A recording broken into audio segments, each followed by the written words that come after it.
What is going on, Unblinded? Hello, hello. Thank you, Unblinded team, for the jams, getting on here on a thankful Thursday. And welcome to the Unblinded Huddle, the #1 place to start your day with a daily dose of integrity-based human influence. My name's Fernando, and as I mentioned, it's Thankful Thursday. So as we anchor in and we bring in our energy, what are we thankful for? What are we thankful for? Every single morning, we come here and we check in, and it's about our engagement with each other, with ourselves, with the movement at large. So in the chat, let's drop some energy, let's share. And for everyone that is new, welcome. And for everyone that has been here multiple times, hello, good evening, how you doing? And we're happy to have you here. So as I read some of the beautiful energy and thoughts of what we're thankful for, I'll start. So please, in the chat, let's drop, what are you thankful for? It could be a word, it could be a sentence, it could be a thought, it could be an emotion, it could be for anything. It could be for your dog, your dad, your mom, your cousin, your ability, your book, your job, your work, your business, your passion. What is it that you are thankful for? Because on this Thankful Thursday, I'm thankful for a lot of things. And what I'm most thankful for at the moment is Adam Gugino. I am super thankful to have a gentleman in the world that I can conspire with, that I can work with. I have traveled the world of entrepreneurism alone for the most part. Most of us entrepreneurs do. And it is such a blessing to have, I don't even want to say partner in crime. That's insulting. It is more like another human being, a brother to lock arms with in the creation of something magical. That's what Adam Gugino is to me. So today I practice my gratitude for Adam Gugino. Whether you're out there or not, brother, I am grateful for you. And that is what I'm present to. So in the chat, what else are we grateful for? I shared mine. Let's see what we got here. We're thankful for life, Edward Green. P. Murphy's thankful for life as well. His father-in-law in his 92 day. Congratulations, P. Jay, the opportunity in front of me, I've been unblinded to. I love that. Van Stocking is thankful for time to accomplish. Orlando, for life, for my clients. Brother Orlando, thank you for joining our 30-day program yesterday. Super honored to have you in the mix, truly transforming the world of financial literacy. Lewis is grateful for good family. Shauna is still here. What's happening, Shauna? We have Stars, thankful for this group. I just joined and I love it. Well, Stars, we love you. I'd love to hear your voice. So I'd love to set up a complimentary coaching session to truly involve you into this movement. We have Ron, his wife, Lisa. What else we got in here? We have David, thankful for my family and brand new baby, Antonio Jet. Congratulations, DQ, on the beautiful new baby boy. Congratulations. You're a father of two. You're a dear friend of mine, and I'm happy to have you in this movement. Richard Armstrong, people who love to uplift others. Jean M., the freedom of my business. We have Rose Santiago, thankful for my grandchildren. And that's the type of energy that is here and that is present on Thankful Thursday. And Sean, I know you practice gratitude highly, tremendously. I have heard it be a key word as you start your real raws, these morning huddles. So today on Thankful Thursday, what are you grateful for, Sean?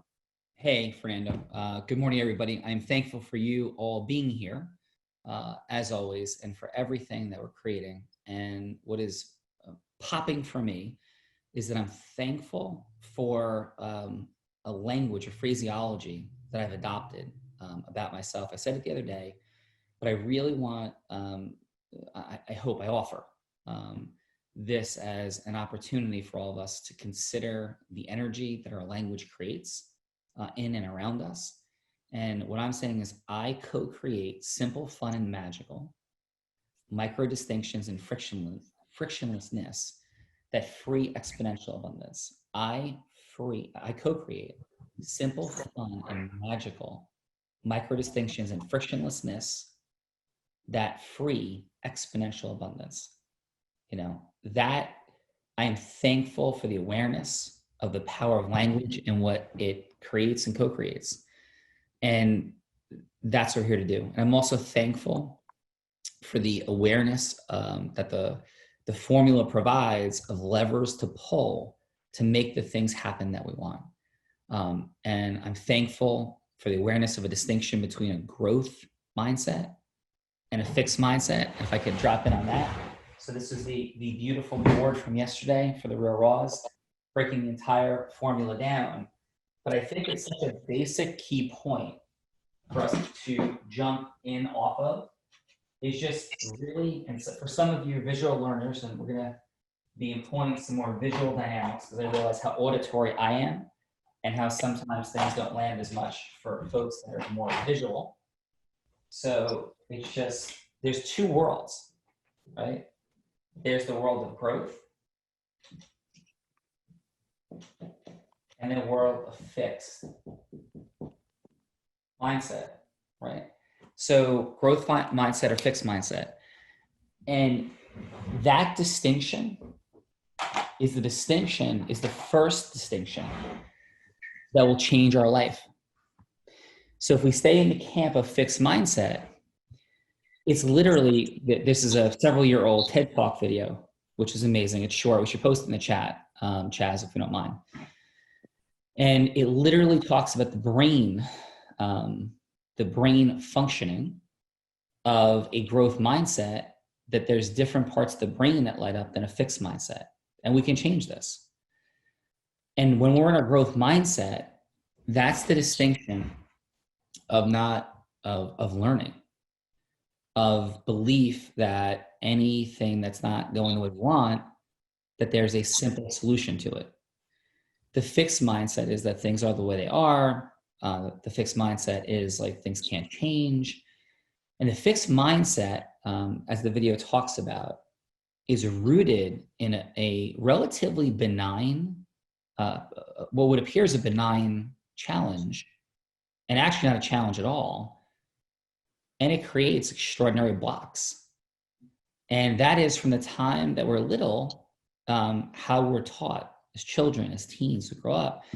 Hey, Fernando, you're so handsome, and you're so smart, and because you're so smart and handsome and charismatic, that's why you're successful.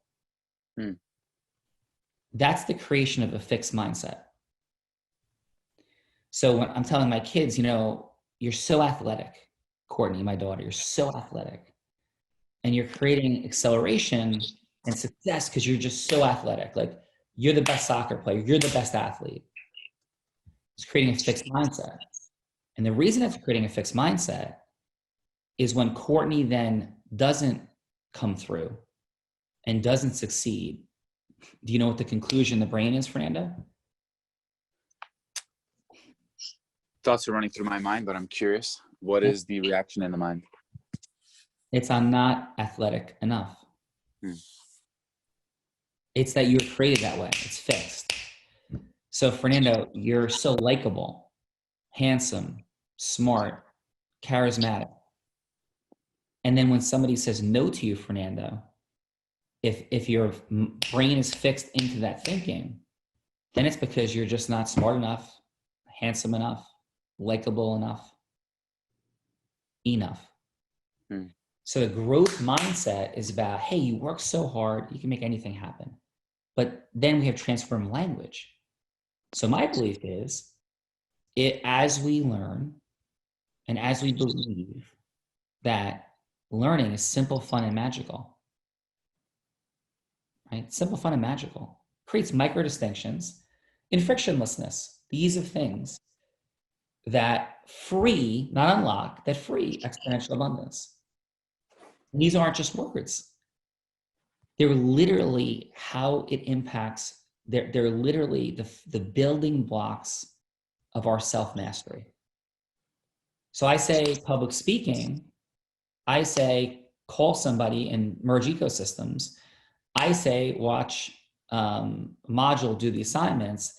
I say, like, we all have blocks that operate in the growth versus fixed mindset. I say this, like, I'm confused. I don't understand. And I didn't have as much the language, because I am continuously freeing micro distinctions, right? Creating fun, simple, and magical, many of which are brought to me.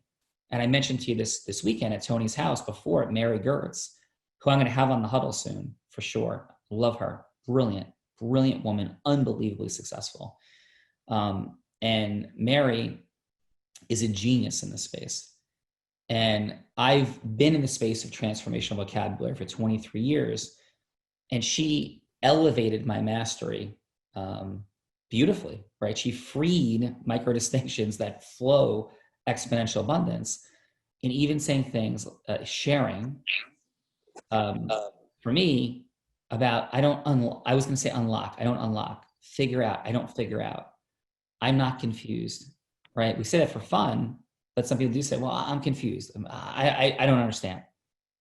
And those phrases block learning, and they block benefits and beautiful things from coming to us.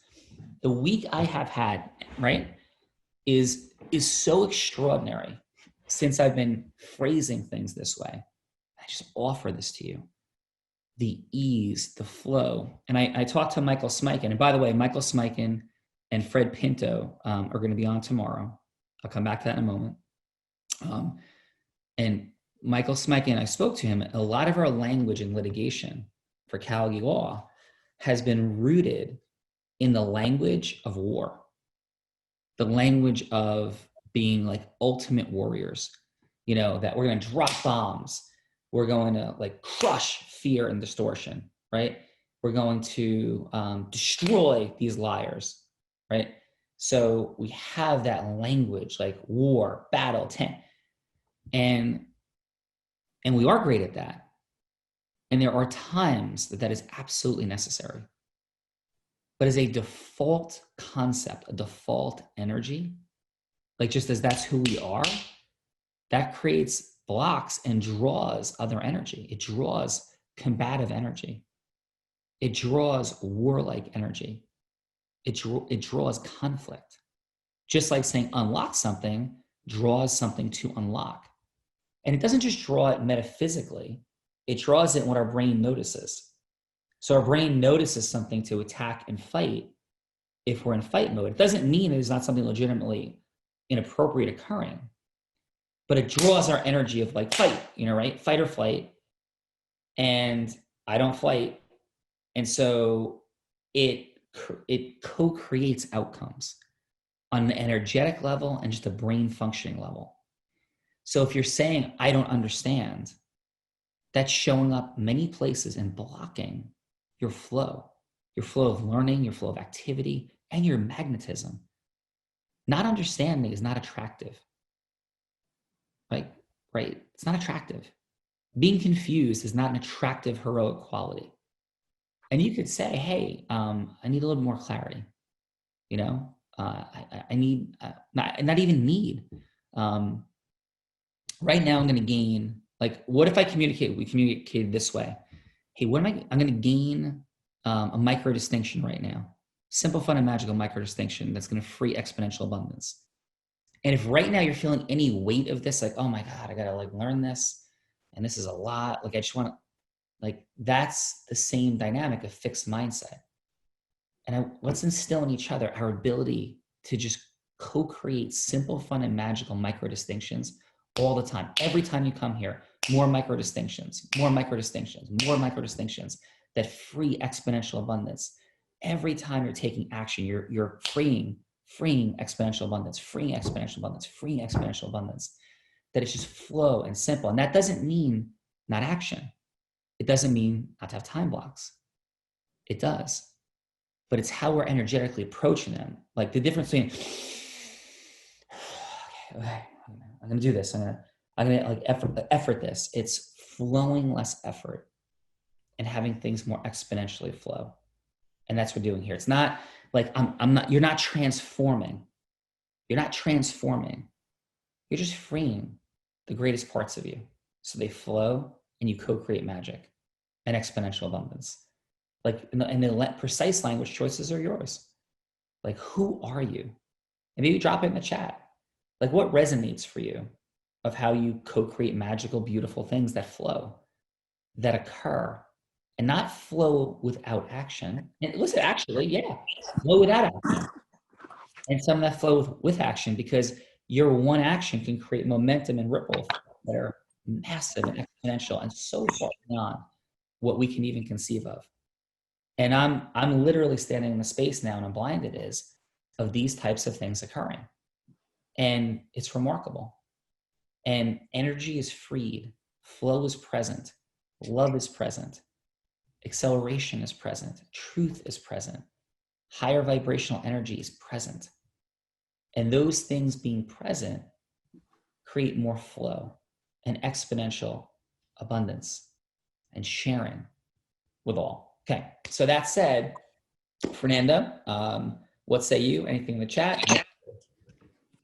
Let me check out the chat, Sean. Unmasked, brilliant perspective, boundless energy, playful engagement. I love working on mindset. I This love is playful spot engagement. on. Yeah, because fun, Matt. I love playful engagement. Beautiful. Keep going, Fernando. Yes, and playful engagement was by Patricia. So Beautiful. regarding what's present for me, Mr. Callaghy, you have been showing up differently. And I don't even want to say differently because I've felt, sensed, and been around this energy of yours in the past. What's coming to me is like, I feel like you are centered. The way that you have been training people this week, like training, truly unlocking, has been magical to watch. And I'm talking about people of all different, walks, different success levels, different sized ecosystems. And that's what flow looks like. It is unlocking. And I've seen you make people cry this week, all in love, respectfully. It was tears of joy. I've seen you make people yell in the middle of their offices, give the opportunity for them to unlock their energy. And it is incredible how being exposed around and in proximity to others in flow, it's contagious, especially for other empaths. So it has been very truly felt. Thank you. And for everybody, I think, and we can all look at micro distinctions in our approaches. I think what I step into is I have such love, and this goes back to the breakthroughs I had with Tony and Sage, is that I could have a desire to control, to protect. Like I want to control I have a pull towards control, which I'm freeing myself of all of you, but not for me, for you, right? But control energy leads to pull away and resistance, right? So a desire to control your acceleration for you, to protect you from yourself, to care about you. I do care about your dreams even more than mine. It's the truth. And that was said to me like across this weekend, numerous times. And that desire to control leads to resistance. So we're not like when we're urging, and that's where scarcity, integrity-based scarcity comes in, the lack of attachment. Like I love you and you're all adults. You're going to choose to take and apply or not, whatever I'm sharing. I know what it is. I believe you know what it is. And I'm not going to make you, I'm not going to chase you. I'm not going to beg you, right, to apply these things. So my greatest prayer and hope is that you apply everything as it's appropriately sequenced for you, and you'll realize the wild opportunities before you, and that more likely than not, the only thing that's slowing you is your fear. And that will let our fear pass. And we'll realize how everything in the world is an act of love or cry for help. Act of love or cry for help. That's it. And we'll just have fun, man. Like fun. And women, we'll have fun co-creating together and building. Or not. Right? And if it's not, it's okay too, without judgment. Right? So the judging of others, like there was an energy, a couple months back of like, so like as you're talking about the 10 by 10, like people, they don't understand, and I don't understand. It's all good. Like some things take longer than others with people. Some things are because our level of mastery needs to rise and our influence in communication. Because we need to be more fun and likable and growing that. And the key takeaway distinctions are the immense power of our growth versus fixed mindset, number one. Number two, the power, the beauty, the magic, the freeing of exponential abundance through our language. So language that's flowing, magical, freeing, right? And third, it's to be aware of and on the lookout for your attachment. Attachment leads to block. So if you're attached to who's going to be in your 10 by 10, you're attached to what somebody is going to do or not do. You're attached to the complexity, the heaviness of deciding, should I have this person in or out of my 10 by 10 or my world? Like unattached. They're just agreements and flow, and that's it. And the ease of deciding, decision doesn't need to be heavy. It's easy. And you're not judging anyone by saying no to them. You're not judging them by saying yes to them. All you're doing is making the greatest frictionless decisions to free exponential abundance. And final, I am actively aware that beautifully, freely, lovingly, I am going to co-create the transfer, the disappearance of anything close to me that is not simple, fun, and magical. If it's not simple, fun, and magical, it doesn't belong close to me.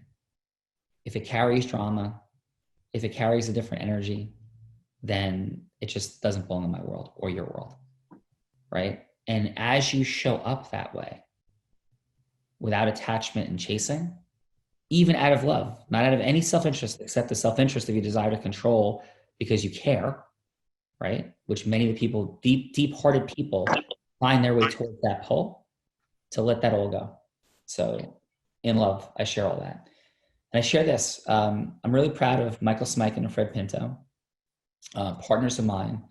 And I'm going to do a video on this later today for Tony Robbins Platinum Partnership, thanking Tony again, because this is how co-creation works. So just let this land. So by being a platinum partner and being in the world of Tony Robbins and being somebody adding value with influence mastery skill sets to unblind people, Scott Humphrey in Amsterdam, Tony's brother-in-law that runs Platinum, as he often does, came up to me and said, hey, I have a great gentleman for you to meet. I'd love for you to talk to him about Plat. I said, sure. And it was Fred Pinto. And so I unblinded Fred to Platinum in service of Tony Robbins and Scott, and in service of Fred, mostly, right? And when this occurred, Fred and I started staying in contact. And he is an attorney. And that led to Fred and I becoming partners. And he's of counsel to Calgary Law, so we have a business partnership. And Fred and Michael are building, which as an extension of what we're doing at Calgary Law, and Fred's genius, have co-created a program called Fit to Exit. And the program is designed to support people in their business of being able to build it so they can eventually exit it. And Tony Robbins often talks about at financial programs, the complex dynamic that for most people, their biggest asset is their business. And they eventually miss the window of selling it or gaining value from it. So people have this like really risk heavy dynamic of having their own business be their greatest asset. So Michael and Fred are here to talk about what they're up to in that space and what's coming with Fit to Exit. And there's some very real buzz that Fred has been creating around many circles and ecosystems, including with Platinum Partnership. And so, yeah, they'll be here tomorrow to talk to you about what it looks like to begin to think about your business, its future, and its place as an asset in your life. And these are remarkable and dear friends to Unblinded. And Fred will tell you the story of where Fit to Exit was born. And it certainly has a connection to Unblinded. So I'll let him share that tomorrow. Fernando, any final, brother? Let's be in flow. Let's have fun. And let's create fun, simple, and magical micro distinctions and frictionlessness today. Sean, I'm thankful for you. I'm thankful for Adam Gugino. I'm thankful for this movement. And I'm looking forward to a beautiful day. Back to you. Yeah, go do something that makes you laugh in the next 10 minutes. Do something that makes you laugh. Listen to a video, do something. Start the day laughing. Laugh a couple of times today. Have a beautiful and amazing day. Love you guys.